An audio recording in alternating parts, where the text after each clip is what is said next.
नमस्कार मित्रों कुछ एक बातें ऐसी हो जाती हैं जो जहन से उतरने का नाम नहीं लेती। आपने एक बड़ा फिल्मी गीत लोकप्रिय सुना होगा,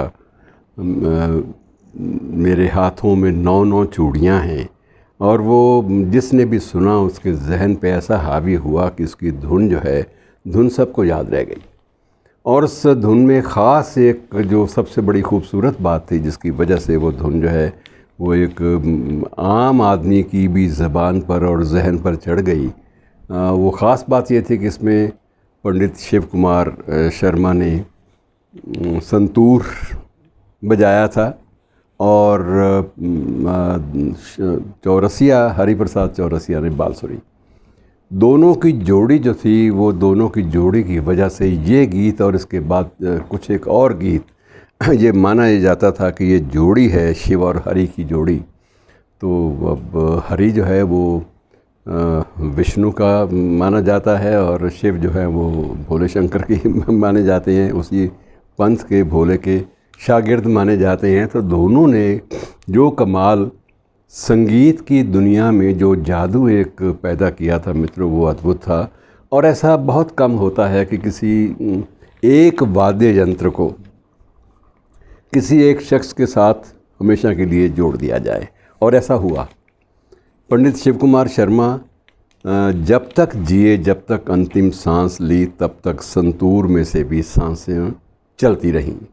तो ये कहा जाता है कि संतूर की एक एक सांस उनके जिस्म का हिस्सा थी और उनके जिस्म की एक एक सांस संतूर का हिस्सा थी।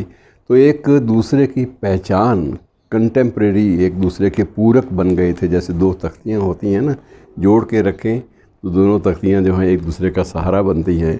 उसी प्रकार से ये माना जाता है कि संतूर और पंडित शिव कुमार शर्मा दोनों एक दूसरे की पहचान बन गए थे, बिल्कुल वैसे ही जैसे बांसुरी जो है वो पंडित हरिप्रसाद चौरसिया की पहचान बन गई थी, रविशंकर की पहचान सितार बन गई थी।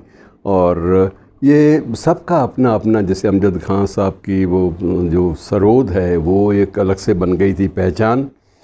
और किसी एक वाद्य यंत्र की पहचान बन जाना या उसका पूरक बन जाना या उसकी एक अनुकृति बन जाना, ये बड़ा विलक्षण होता है। और अब ऐसे माहौल में जब पंडित शिव कुमार शर्मा अचानक गए तो ये अधिकांश लोगों के लिए एक सदमा था। बड़ी प्यारी शख्सियत थी। जिन लोगों ने उनको देखा है या जिन लोगों ने बाद में उनकी फ़ोटो देखी होंगी, चित्र भी देखे होंगे, उनको लगता होगा कि ये शख्स ने कितनी खूबसूरती से अपने आप को संवारा हुआ है। बिल्कुल ऐसे जैसे संतूर के जो वाद्य के जो तार होते हैं, वो तार सारे के सारे इन्होंने अपने बालों में पिरो लिए। और एक संतूर नहीं बल्कि कई संतूरों के जो तार थे इनके बालों की शक्ल में सामने उगाए थे। जहन में संतूर बस गया था। और उनके जाने के बाद अचानक अंतिम सांस ले लेने के बाद उदास होने वालों में देश के राष्ट्रपति भी थे, प्रधानमंत्री भी थे, और उनके अलावा जितने भी अलग अलग क्षेत्रों के शिखर पुरुष थे वो सारे के सारे शामिल हुए। हालांकि इनका ताल्लुक़ जो था वो विशुद्ध रूप से बनारस से नहीं था, लेकिन बनारस के घराने के ही एक ये अभिन्न अंग मान लिए गए। जैसे बिस्मिल्लाह खां साहब का ताल्लुक़ बिल्कुल अपने शंकर भगवान के मंदिर काशी और उससे जुड़ गया था कि सुबह सुबह जब भी द्वार खुलेंगे मंदिर के तो उस वक्त बिस्मिल्लाह खां साहब शहनाई वादन करके उनका अभिवादन करेंगे। और उसके बाद ही जो लोग बाग आए हैं, जो श्रद्धालु आए हैं, उनको चरणों में नमन करने, काशी विश्वनाथ के चरणों में नमन करने के लिए उनको इजाज़त मिलेगी। और यही स्थिति वहाँ के हनुमान मंदिर की थी। उनकी हनुमान मंदिर की प्रतिष्ठा भी इतनी ज़्यादा है जितनी कि काशी विश्वनाथ की। और उस मंदिर में सबसे पहले शुरुआत में संतूर का जो वादन है वो पंडित शिव कुमार शर्मा किया करते थे। और ये 25 साल तक ये सिलसिला चलता रहा। सिर्फ इसमें तब ब्रेक पड़ी जिस दिन उनको किसी न किसी बहुत बड़े कार्यक्रम के लिए बाहर जाना पड़े। इसको छोड़कर 25 साल तक कोई शख्स कैसे किसी भी एक जगह से और किसी भी एक वाद्य से जुड़ा रह सकता है, ये बड़ी एक आश्चर्य की बात है। और दिक्कत ये होती है कि हम लोग इनको जब भी याद करते हैं तो उस वक्त बहुत सारी इनकी ज़िंदगी की चीज़ें वो जहन में उतरती हैं, लेकिन हमने ये अफसोस भी हमें होता है कि हमने इनके ज़िंदा रहते हुए इन सब बातों का ज़िक्र उतने ज़ोर शोर से नहीं किया होता जितना इनके जाने के बाद होता है। अब इनको भी हालांकि कोई तकलीफ़ नहीं थी, इनका हृदय रोग से मामूली तकलीफ़ थी और दिल के दौरे से ही इनका निधन हुआ।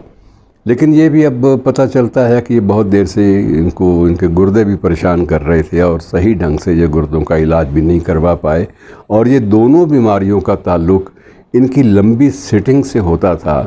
जब भी रियाज़ करते, रियाज़ में घंटों बीत जाते, तब इनको ये सुध न रहती कि मेरे शरीर में और भी तो अंग हैं जो मेरे से थोड़े से फुर्सत के लम्हे मांगते हैं। लेकिन ऐसी एक साधना में ये लोग लगे रहे।